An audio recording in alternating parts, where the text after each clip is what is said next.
Hello, I'm Charlene LaVigne, and for my senior speech, I wanted to share something with y'all that I enjoy: philosophy.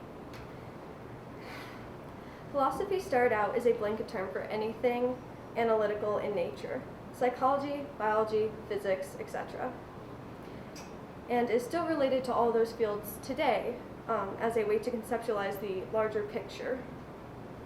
The most pressing philosophical questions, however, tend to be more spiritual in nature. Things we are unable to answer, like, why are we here? Is there a God? And what comes before and after life?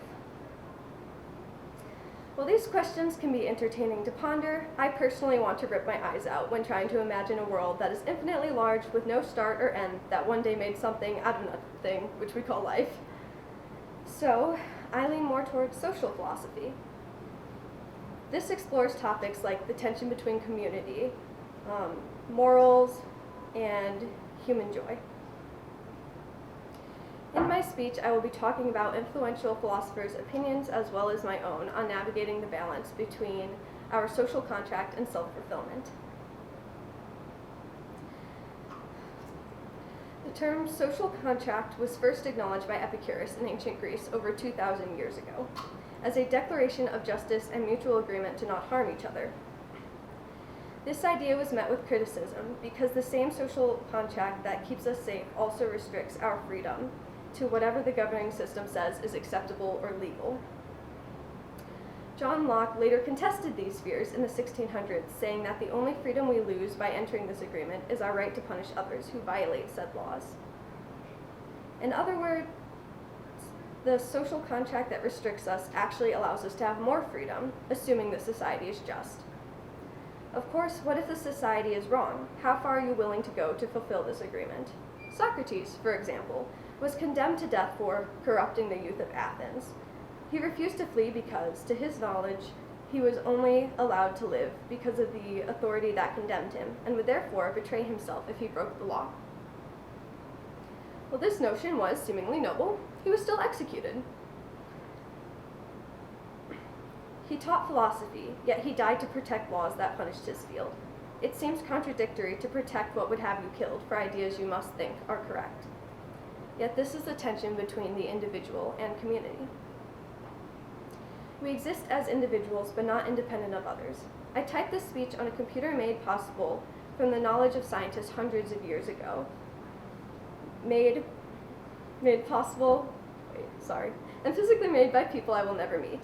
The food you eat is most likely imported, grown by people in another state. The clothes you wear, the car you drive while not knowing anything about how it's possible. To go forward in our evolution as a species, we chose community. Yet we protest and fight and value freedom because we also value the individual. Utilitarianism is the philosophical belief that an action is morally just if it benefits the majority. Some people try to poke holes in this philosophy with selfish desires that hurt one person for the greater happiness of another, but our brains work in shortcuts. The decisions we make moment to moment are restricted by our biology, a brain that is only consciously aware of 5% of our cognitive activity. Our thoughts and decisions are not as closely monitored as we think. In the long run, we are only as strong as our weakest link. We are only as happy as the person who suffers most. We have so far explored the ideas of men long dead, whose thoughts have outlived their physical bodies. But what does this have to do with you? How can you use the concepts of community and individualism to increase your happiness?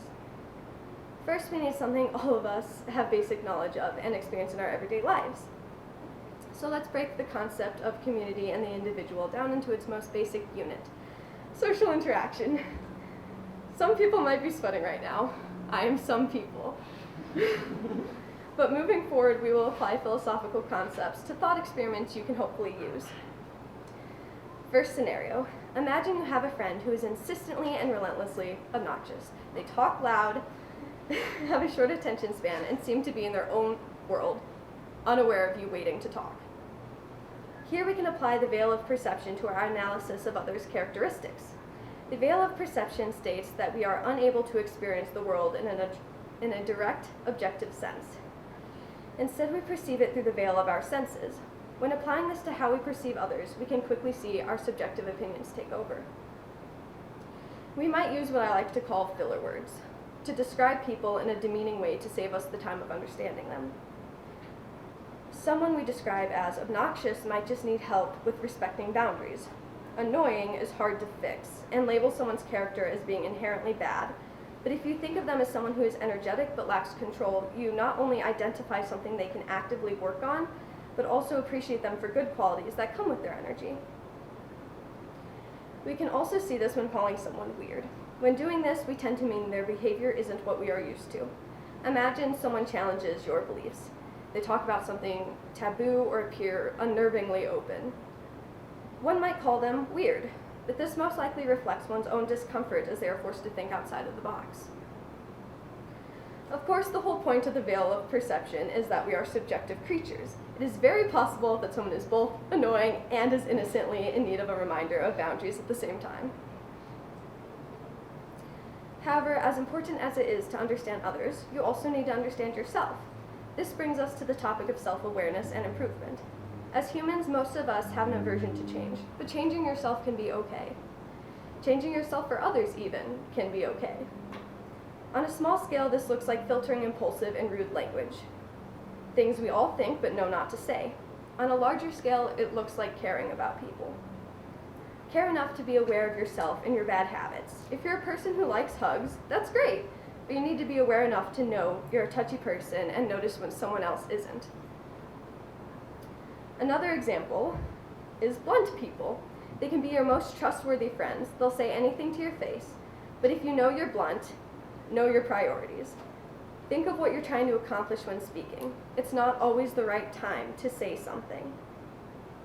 Most importantly, remember this concept is not about self-sacrifice. It's about being a better version of you. This brings us full circle to implementing the concept of the individual and the social contract. Lastly, please don't think like this all the time. It's exhausting and unnecessary. You don't need to know John Locke or Socrates to have fun. It's okay to make mistakes.